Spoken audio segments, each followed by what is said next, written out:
You know what sounds beautiful? Minnesota. You know what else is beautiful?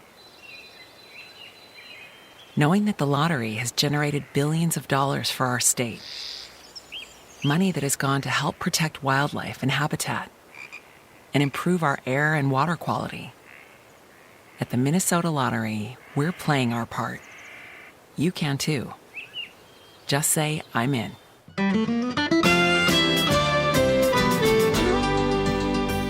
Hi, everybody. Welcome to the Minnesota Bound podcast, the stories behind the stories. I'm Laura Schara, your host for today, and I have a very exciting guest on with me this afternoon. And before I introduce her, I just want to give a thank you to our new sponsors, Oreo and Ritz, and also a shout out to Connecticut, Minnesota Propane, Realtor Heather Womack, Minnesota Lottery, Star Bank, and Minnesota DNR.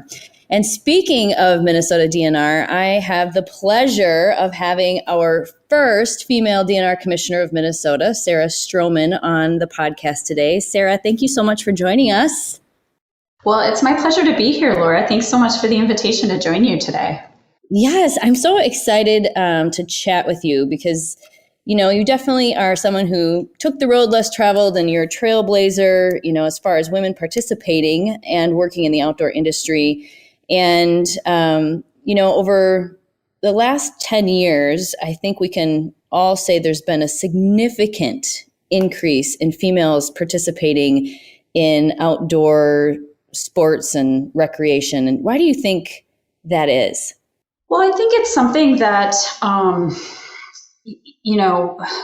it is appealing to women, right? And it's interesting because when I became the first woman to hold the commissioner seat at the Minnesota DNR, I kind of thought about that, and I really kind of had to ask, like, why is it? Why hasn't there been a woman before? Because it's been some time that women are the fastest growing segment of people joining hunting activities, and women make the majority of our travel and leisure, and some of those consumer decisions and how we spend leisure time. And so really, actually, if you kind of look at the data, women are very involved. And so I think clearly it was time or past time. But, I think it's something that for me personally, anyway, I mean, I think women have different reasons. For some, it's a way to get together with other women. For me, it's a way to spend time with my family outdoors. And it's a way to be healthy together and to make family memories together. That's so true. I had a chance to go out hunting with a group of ladies, and this one woman she'd written a book about why women hunt, and really the answers that she interviewed a lot of ladies that had started hunting, not only from young ages but also middle age and onward, and all of their answers were very different and interesting on why they wanted to experience hunting and what it meant to them. And, from going through breast cancer treatments and really wanting something to disconnect from that and kind of get into the state of flow, if you will, when you're out hunting and that happens, to others wanting to spend time with their kids, et cetera. So it is, great to see so many women embracing the outdoors and hunting and fishing and really anything outdoor recreation wise. And looking at the data, I'm always curious, are we at, as far as, and you may not know this because I'm throwing this question at you without giving you prep time here, but as far as like fishing license sales and hunting license sales, are we close to like a 50-50 split yet? Or how is that looking? I'm just kind of curious. You're correct that I don't have those numbers at my fingertips. And I think it does depend, whether we're talking about fishing licenses or we're talking about deer hunting or we're talking about, turkey hunting or something else. And I think, it's interesting to look at both, as you say, the overall numbers and, where are we, but also the growth, where we're seeing the biggest percentage of growth. So that's something we can dig into a little bit more, but there's no doubt that the number of women, in many of those categories is increasing. Absolutely. And I have girlfriends of mine and that are interested in learning about shooting sports per se, or maybe they want to try pheasant hunting or muskie fishing, what have you. And I get a lot of questions of, of how do you get started if it's not something that was taught to you as a young girl, for instance. And what I love about what the DNR is doing is there are so many classes available and they're free. Do you want to speak to all the programs that you guys have available for women and also anybody who really wants to get started in something new? Yeah, there really are a number of programs, and I will say both through the DNR and through other organizations as well. I think it's just something that a lot of outdoor organizations are interested in kind of sharing that experience now and getting new people engaged. A couple at DNR that I'll highlight. One is Becoming an Outdoors Woman, and it's a program that's been around for a while, but is directly focused on women. There's also actually kind of a spinoff, Becoming an Outdoors Family. So for women who want that family experience, there's that opportunity as well. And that's really to provide kind of that supportive environment for women who may not have, grown up with outdoor activity as a tradition and want a safe space to try it. And so that's been a long time successful program. We have a program that's run out of our Parks and Trails division called I Can, and it's a outdoor skill building series. And so there's I Can Camp, and there's I Can Fish, and I Can Paddle, and it's various, right? A whole variety, less focused on the hunting, but focused on a number of other outdoor skills. Again, for people who may not have done those kinds of activities and want to experience that, maybe want to take their family camping, but gee, how do I put up a tent, right? And so yeah, exactly. I probably want to learn that before I'm out there trying to do it in front of my kids. So which is not always easy at times. I'll tell you that. I'm sure it's gotten better, but I remember even my dad back in the day, my sister and I want to camp outside in their backyard overnight, and it was sometimes challenging to get that tent going. Right. I know. I think it is easier now, like at least my tent, it has the elastic and the pole. So you're not trying to figure out, end A into end B. Yes. And, those cold metal stakes. But yeah, it can be intimidating. And so I think the idea is particularly, for women who may not have done it, for, a lot of people of color, they are underrepresented in our outdoor activities. And so to make it, to have a safe space to get people comfortable so that then they can take opportunities on their own later on.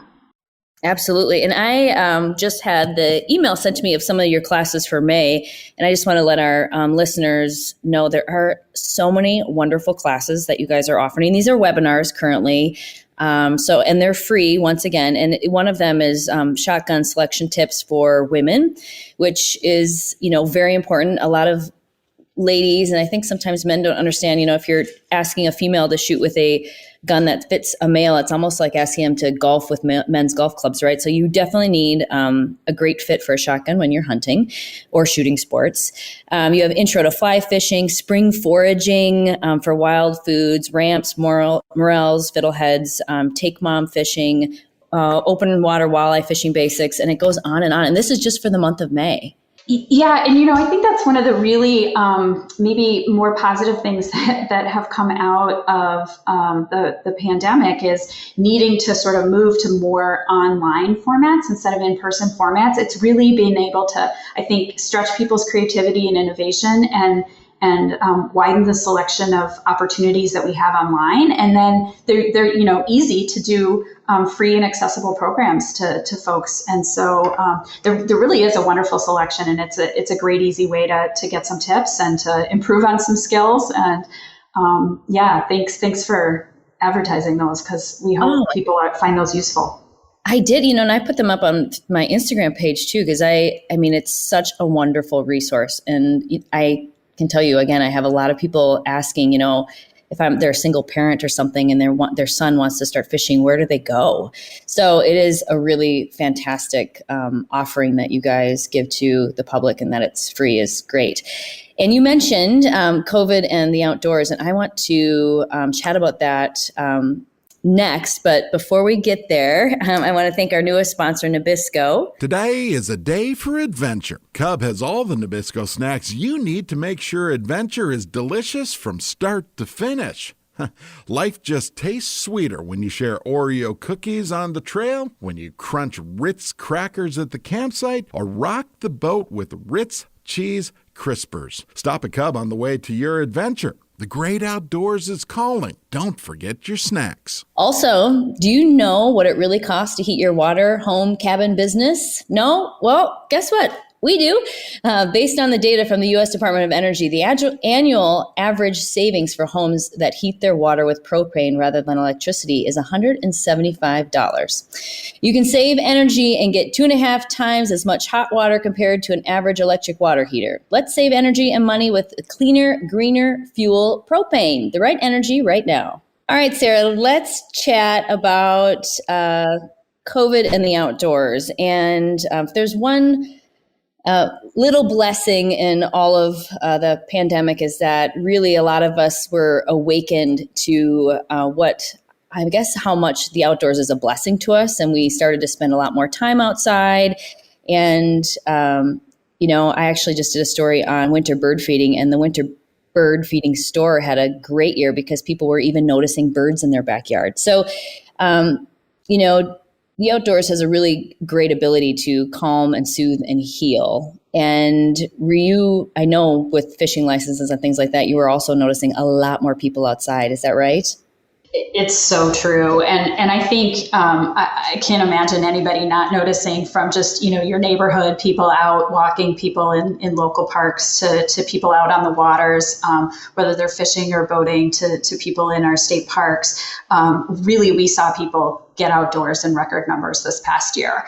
And it's true, there weren't a lot of other activities going on that were safe and healthy like getting outdoors was. And so it's like people instinctually went outside to find those activities. And because, as you said, it makes us feel better, physiologically, getting outside and getting a little physical activity, taking a walk or watching the birds or whatever you might be doing, it reduces our stress and anxiety. And we've clearly had reason for a lot of stress and anxiety over this past year. So, it's really wonderful to see people embracing the outdoors as a way to deal with some of the challenges that we've had over the past year.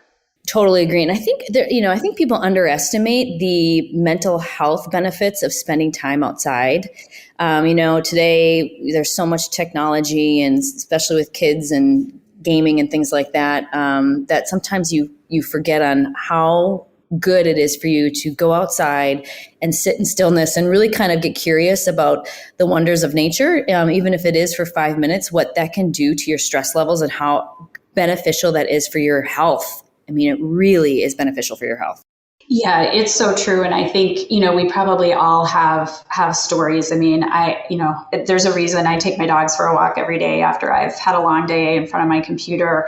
A couple weeks ago, we were up at our place on Leech Lake, and the swans happened to be migrating through. And there were like 100 swans out on our bay. And my husband and I just took our coffee out. It was a little chilly morning, but, we went and sat out in the patio and just listened to the swans, because it's not an experience that we get to have every day. And it was the most glorious morning. It was a fantastic way to start the day. I know, isn't it? And I've been seeing a lot more swans too. The population of swans is definitely making a wonderful comeback, because I've seen a lot of swans, which is awesome. It is awesome. Absolutely. Zen, I do have a question for you. Obviously, the DNR's mission statement is to conserve and manage our natural resources. And when we have more people utilizing our outdoor spaces, which is great, what are some of the things to keep in mind to protect these areas in the future? Yeah, that's a great question. I think, a couple things. One is, part of the reason we want people to get outside, right, is clearly there are the health benefits. We want people to experience that. But also, people tend to care about things with which they have some personal experience. And so I think if you think about the future of our natural resources and outdoors in Minnesota, you want people that have had that personal connection and have some care and want to steward those resources. So I think having people connect with the outdoors is really important to building the future outdoor stewards in our state. So, there's definitely that benefit that comes out of it. There's also the issue of just when you have more people using a resource, there's more work to maintain it. So, for example, we saw visitation, and this is statewide, in our state parks increased by 25% this last year. That's the same amount of increase we had in the previous 15 years. and we saw it in one single year. So that's a lot of intense use, and that percentage is, as I said, statewide. So in the areas, in parks close to the metro, it was a much higher percentage. Well, that means, your care for the parking lots, making sure that people aren't parking on restored prairie when they run out of parking spots, making sure that when there's more people on the trail, the trails aren't eroding and it's not damaging native vegetation. Things as simple as when you have more people using the parks, you're going to have to clean your bathrooms more frequently, so that people want to continue to use them. So those things are things that we have to think about and make sure that we are serving, as we're serving more people, we're also maintaining the quality of the experience people are having, and that we're maintaining the quality of their resource. Absolutely. And, maintaining and investing in our natural resources is also not a one and done situation. I mean, it really is an ongoing process that never ends. That's so true. I always think about our habitat work or our recreation work. It's a continuum, and you can take, when we acquire a piece of land and we restore prairie on it, for example, we restore grasslands, right? That needs care and feeding. We need to burn it periodically or have it grazed or do something so that the trees don't invade it and it becomes something other than prairie.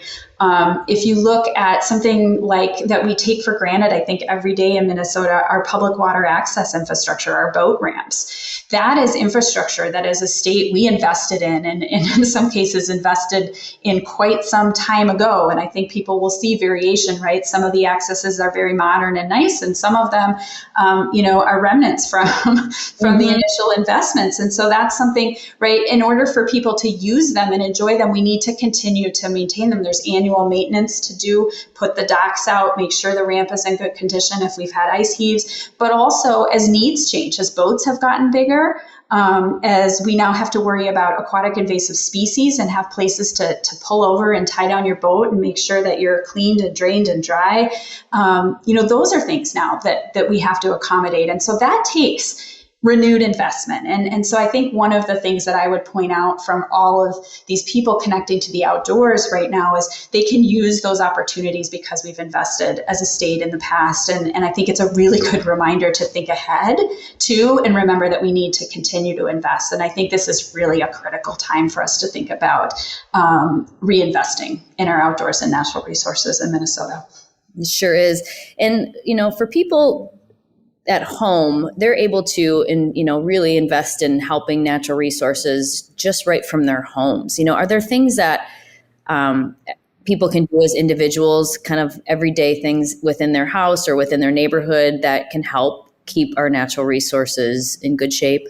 Yeah, absolutely. I mean, I like to think about our outdoors as kind of that continuum, right, from backyard to backcountry. So clearly, there are things that you can do as you're visiting places. Think about, we have this new campaign. It's with the hashtag Be Good Natured, right? So when you're out using those public lands, make sure you're disposing of your trash properly, make sure you're staying on the trail, make sure you're not disturbing other people who might be using it. Just, that kind of common sense to be good natured and remember that you're not the only person enjoying it. So there's those kinds of things when we're out and about. When we're in our own space too, lots of things that we could do. You mentioned bird feeding, winter bird feeding, and that's one thing people like to do. There's also the option people like to plant shrubs and trees and plants that can support birds, right? That provide food, provide water features in their yard. Pollinator gardens, are a really popular thing right now. Making sure that your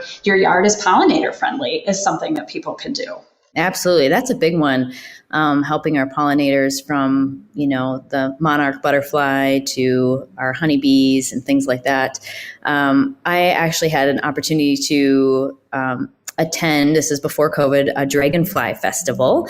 And I learned a lot about dragonflies and how important they are to our environment. And they are an environment indicator species, and how clean water is so important for dragonflies and how much they impact our environment. And also mushrooms. there are so many things that people, probably don't even think about when they're out and about, and how important they are to our environment and the health of our overall environment, from getting, as if, our pollinators are pollinating a lot of our food and things like that. So those are all great suggestions on how people can have an impact every day just from their own backyard. Yeah, absolutely. Your mention of clean water makes me think of one more, because it's something that I did last year. Is I have a storm drain in front of my house, and the leaves like to collect there, right? And then they'll wash down and into our waters. And so I've kind of taken it upon myself that, when we're cleaning up leaves, I make sure I clean out the storm drains too, and make sure so, that's just something. It only takes me a few extra minutes when I'm out doing leaf duty anyway. And it's something that has a broader benefit. Exactly. Well, that's a really good tip. I didn't even think about that myself, but I will join you in cleaning out those storm drains, because there's one actually right by my house too. I see is full of leaves. So I will do that.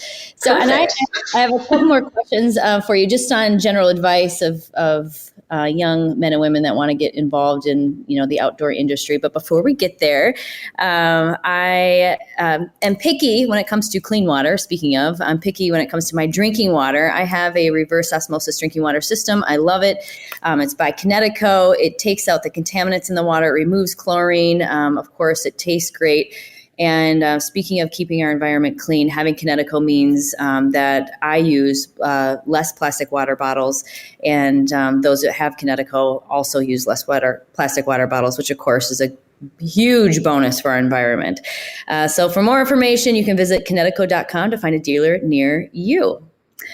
Also want to thank Realtor Heather Womack. Hi, Minnesota Bound podcast listeners. I'm Realtor Heather Womack. I grew up in Minnesota and love all the outdoor activities we have here. In fact, I love Minnesota so much that I moved back here from Europe to raise my family in the land of beautiful hikes, refreshing clear lakes, and winter fun. That's why I'm reaching out to the listeners of the Minnesota Bound podcast. As a realtor, I've helped hundreds of folks buy their first home, sell the home they have, purchase a lake cabin, or start investing in Minnesota real estate. If you love adventure but need some new scenery, call me. My website is heatherwomackrealty.com. That's Heather Womack, WOMACK, realty.com. And speaking of the Minnesota DNR, Minnesota's wildlife management areas are an array of lands all across Minnesota. There are approximately 1,400 wildlife management areas that are important for the protection of wildlife and, of course, for Minnesota's outdoor recreation opportunities.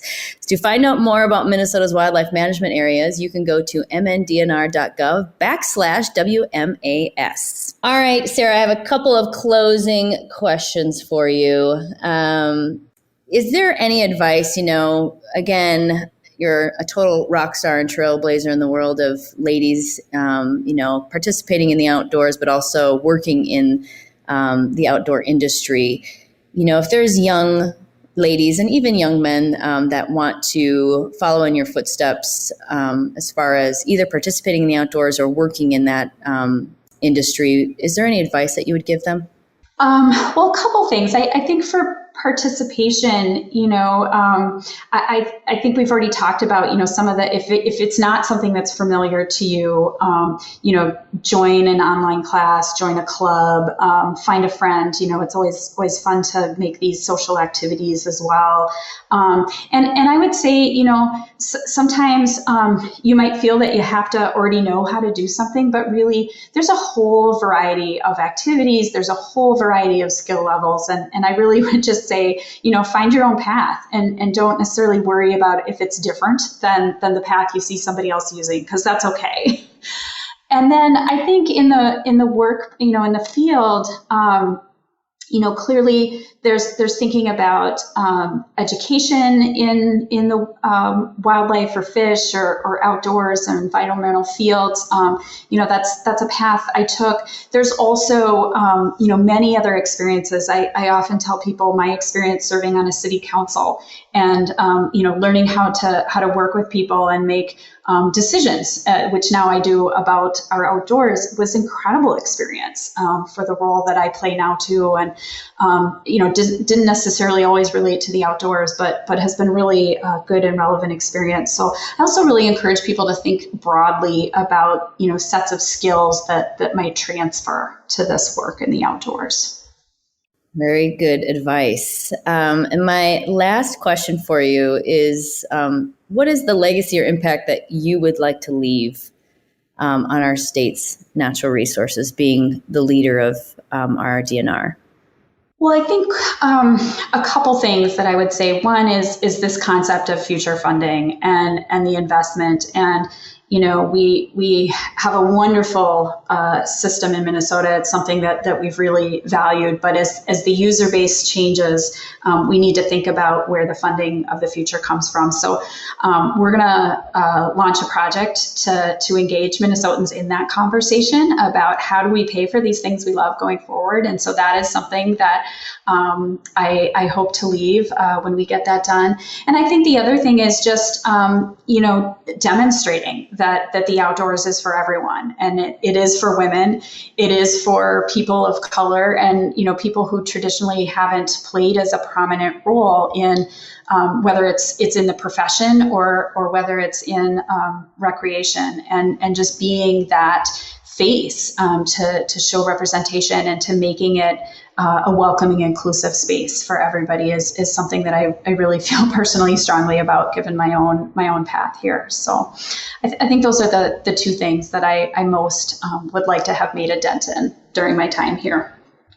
Absolutely. I love your vision, and I do believe that the outdoors is absolutely for everybody. And it not only is it for everybody, it's healing for everybody. It's a really, wonderful blessing that we have you and the Minnesota DNR to make sure that those natural resources are protected so that we are able to utilize them. So thank you for all that you do and you are doing for our great state. And I appreciate you taking the time to chat with us today. I think you gave a lot of really good advice, and also, continue to do all the great programming you do for everybody so we can enjoy the great outdoors.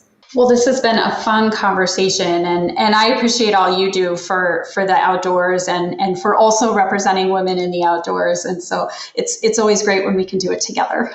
Yes, absolutely. I love collaboration. That's like one of my favorite things. I think we can make really good, impacts when we collaborate all together. For sure. I agree completely. So thank you again to Oreo, Ritz, Connecticut, Minnesota DNR, Minnesota Propane, Realtor Heather Womack, Minnesota Lottery, and Star Bank. And last but not least, I will, of course, say introduce a kid to the great outdoors, but also let's remember to invest in our natural resources and hashtag be good natured when we're out there enjoying them.